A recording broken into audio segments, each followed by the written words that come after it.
అరటి చెట్టును, అరటి ఆకును, అరటి పండ్లను హిందూ మతంలో చాలా పవిత్రమైందిగా పరిగణిస్తారు. ఎందుకంటే అరటి ఆకుల్లో శ్రీ మహావిష్ణువు, లక్ష్మీదేవి నివసిస్తారని నమ్ముతారు. అందుకే అరటి చెట్టును దైవంగా భావించి పూజిస్తారు.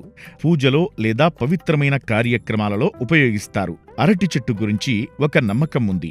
అరటి ఆకుల నుంచి సానుకూల శక్తి ప్రవహిస్తుంది. ఇది ఇల్లు లేదా చుట్టుపక్కల ప్రాంతాల్లోని ప్రతికూల శక్తిని తొలగిస్తుంది.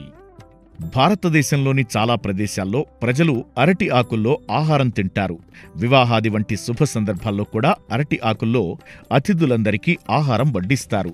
హిందూ మతంలో అరటి ఆకులపై ఆహారాన్ని ఉంచి కొంతమంది దేవుళ్లకు నైవేద్యంగా సమర్పిస్తారు.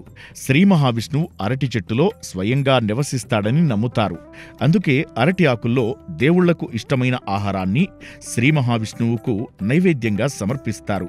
ఇంట్లో ఉన్న పూజ గదిలో కూడా అరటి ఆకులో విష్ణుమూర్తికి నైవేద్యం సమర్పించడం వల్ల ఇంట్లో సుఖశాంతులు ఉంటాయని చెబుతారు. శ్రీ మహావిష్ణువును పూజించిన తరువాత ఎవరి వివాహంలోనైనా ఆటంకాలు ఎదురవుతుంటే వారు అరటి ఆకులపై ఆహారం నైవేద్యంగా పెట్టాలని, ఇలా చేయడం వల్ల వివాహానికి సంబంధించిన అన్ని అడ్డంకులు తొలగిపోతాయని కూడా నమ్ముతారు. లక్ష్మీదేవి అరటి ఆకులపై నివసిస్తుందని నమ్మకం. అందుకే అరటి ఆకులపై లక్ష్మీదేవికి ఆహారాన్ని నైవేద్యంగా సమర్పించే సంప్రదాయముంది. ఇలా చేయడం వల్ల లక్ష్మీదేవి అనుగ్రహం లభిస్తుందని, ఇంట్లో సుఖ సంతోషాలు ఉంటాయని నమ్ముతారు. గణేశుడికి అరటి ఆకులపై ఆహారాన్ని నైవేద్యంగా సమర్పించడం కూడా చాలా పవిత్రమైనది, ప్రయోజనకరమైనదిగా పరిగణించబడుతుంది.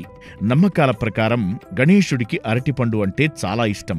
అందుకే అరటి ఆకులో ఆహారం పెట్టడం చాలా శుభప్రదంగా పరిగణించబడుతుంది. ఇలా చేయడం వల్ల గణేశుడు ప్రసన్నుడై కోరిన కోర్కెలు తీరుస్తాడు. అరటి ఆకులపై జగదంబకు ఆహారాన్ని నైవేద్యంగా సమర్పించడం చాలా పవిత్రమైందిగా భావిస్తారు. హిందూ మతపరమైన విశ్వాసం ప్రకారం ఏ భక్తుడైనా దుర్గాదేవికి అరటి ఆకులో ఆహారాన్ని నైవేద్యంగా సమర్పిస్తే దుర్గాదేవి ఆశీర్వదిస్తుందని విశ్వాసం. ఆ ఇంట్లో ఆనందం, శాంతి, శ్రేయస్సును తెస్తుంది. జీవితంలో ఏర్పడిన సమస్యలు తొలగిపోతాయని విశ్వాసం.